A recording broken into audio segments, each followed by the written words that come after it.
प्रसारित करीत आहोत नाट्यरंग. बालगंधर्व नाट्यमंदिर मिरज इथं सुरू असलेल्या 64व्या राज्यनाट्य महोत्सवाचा दैनंदिन आढावा. लेखन राजेंद्र थिटे यांचं.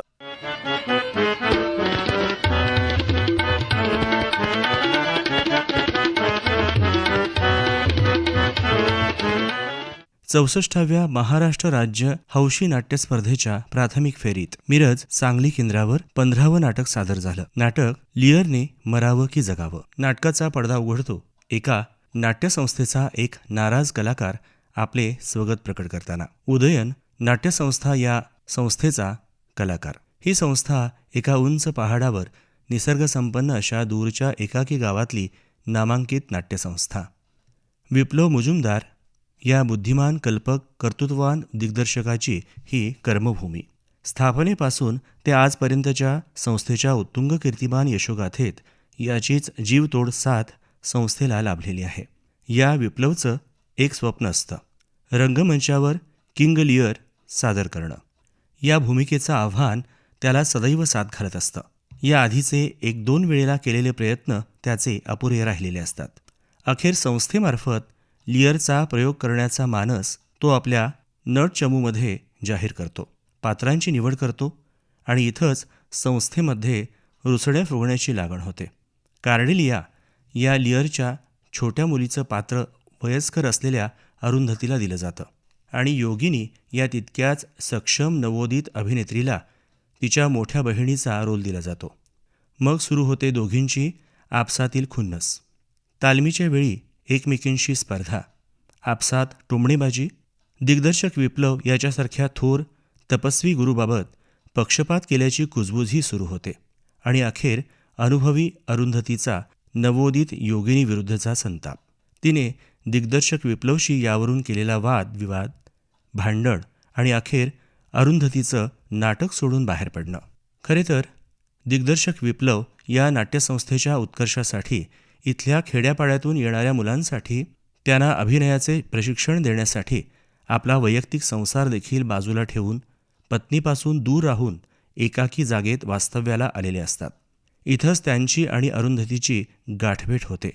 तिला ते घडवतात, एक मोठी अभिनेत्री बनवतात, तिच्यावर नाट्यसंस्कार करतात. हे एकीकडे तर दुसरीकडे तिच्याशी ते अनैतिक संबंधसुद्धा ठेवून असतात. तिचा होऊ घातलेला विवाह ते मोडतात. अरुंधती संस्था सोडून जाते, परंतु तरीही विप्लव आपल्याच अहंकारात मग्न राहतो.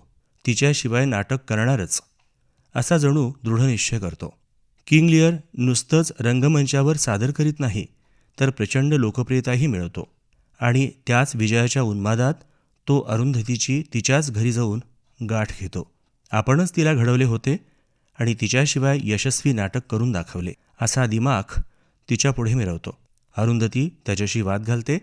त्यांचे पुन्हा कडाक्याचे भांडण होते. ती त्याला हाकलून काढेन असेही सुनावते, पण भांडण पराकोटीला पोहोचते. रागाच्या भरात विप्लव अरुंधतीच्या अंगावर दारू ओततो आणि तिला तिथेच जाळून मारतो. रीतसर चौकशी होते, परंतु सरकारी वकिलांच्याकडून तपासात झालेल्या अनेक त्रुटी आणि सर्वात महत्त्वाचं म्हणजे अरुंधतीनं मृत्यूपूर्व दिलेली जबानी. यामध्ये स्वतः दारू पित असताना ती आपल्याच अंगावर सांडली आणि स्वतः सिगारेट पित असताना आपल्याच हातून लायटरमुळे आग लागली. विप्लवची यात काहीही चूक नाही असं तिने सांगितलेलं असतं. त्यामुळे तो निर्दोष सुटतो. असं असलं तरी त्याचं अंतर्मन त्याला खात असतं. लिअरच्या रूपात त्याला त्याची विवेकबुद्धी नाटकात वारंवार भेटत असते. अंतर्मनातील वादळ सहन न होऊन तो पहाडावरील कड्यावरून खाली उडी मारतो. त्यातूनही झाडाझुडपात अडकून तो वाचतो.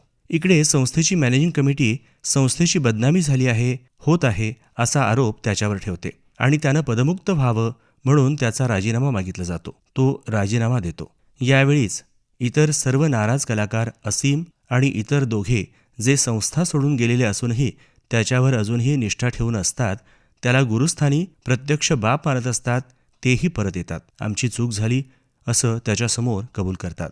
अनेक वर्षे दूर राहिलेली प्रभा त्याची पत्नी त्याला परत गावी संसारात घेऊन जाण्यासाठी येऊन भेटते, पण तो तिला झिडकारतो. मृत अरुंधतीचा आत्मासुद्धा त्याला येऊन भेटतो. विप्लवला कमी लेखल्याबद्दल आणि त्यानंच खरं तर आपल्याला घडवले असल्याचे तो मान्य करतो. कायदेशीरित्या निर्दोष ठरलेला विप्लव स्वतःचे दोष अंतर्मनापासून लपू शकत नाही. लिअरच्या रूपात जागृत असलेली त्याची विवेकबुद्धी त्याला प्रत्यक्ष भेटत असते. तिच्याशी संवाद करताना विप्लव आपली अहंकारी वृत्ती, यशाचा चढलेला माज मान्य करतो.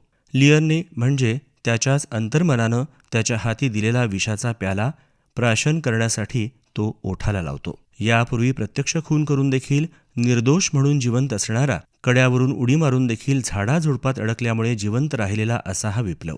आपल्याला सोडून गेलेले सर्व नवोदित कलाकार, असीम, अरुंधती, त्याची पत्नी प्रभा, हे सारेच त्याच्यापेक्षा खूप खूप मोठे असल्याचे मान्य करतो. किंग लिअरने दिलेला विषाचा प्याला ओठाला लावताना आता यातून जिवंत राहिलो तर पुन्हा नव्याने जन्मलेल्या बालकाप्रमाणे नवीन जीवनास नव्याने सामोरे जाईन असे आपल्याच अंतर्मनाला कबूल करतो आणि नियतीलाच प्रश्न टाकतो, लिअरने मरावं की जगावं? हे सगळं आता तुझ्याच हाती. अशा या सर्वांग सुंदर नाटकात उत्कृष्ट अभिनयाचे अनेक पैलू, अनेक प्रसंग दिसून येतात. प्रामुख्याने विप्लव मुजुमदार या भूमिकेत डॉक्टर अभय कुलकर्णी, अरुंधतीच्या भूमिकेत प्राची गोडबोले यांच्या बरोबरीनं छोट्या भूमिकेत चमक दाखवली आहे ती प्रभा म्हणजेच सुप्रिया उकिडवे यांनी. अन्य भूमिकांमधील असीम म्हणजेच देवदत्त पेशकार, योगिनीच्या भूमिकेत सायरा कातगडे यांचाही अभिनय लक्षणीय ठरतो. यालाच अन्य सहकलाकार राजस बर्वे, पूर्वा जोतावर, प्रसाद कुलकर्णी, अनिश देशपांडे, कुलदीप ताम्हनकर, समीर गद्रे आणि लिअर अर्थात दिनेश म्हैसकर यांचीही नाटकास तोलामोलाची साथ लाभलेली आहे. रंगमंचाच्या प्रत्येक कोपऱ्यात अचूक वेळी अचूक प्रकारे पोहोचून प्रवेशाची रंगत वाढवणारी उत्कृष्ट प्रकाश योजना शशांक लिमये यांची. प्रसंगानुरूप पार्श्वसंगीत योगेश वाटवे यांचं. मोजक्या वस्तूंचा वापर करणारी आकर्षक नेपथ्य मांडणी सनीत कुलकर्णी यांची. तर ऐतिहासिक लिअर ते वर्तमानातील सर्व व्यक्तिरेखादर्शक वेशभूषा आणि रंगभूषा अनुजा कुलकर्णी आणि प्रसाद गद्रे यांनी पुरवली. एकंदरीतच स्पर्धेतील हा नाट्यप्रयोग रसिकांना आवडणारा, सांगली केंद्रावरील उत्तमोत्तम नाटकांचा दर्जा राखणारा असाच होता. नाट्यरंग बालगंधर्व नाट्यमंदिर मिरज इथं सुरू असलेल्या 64व्या राज्यनाट्य महोत्सवाचा दैनंदिन आढावा आताच आपण ऐकलात. याचं लेखन केलं होतं राजेंद्र थिटे यांनी.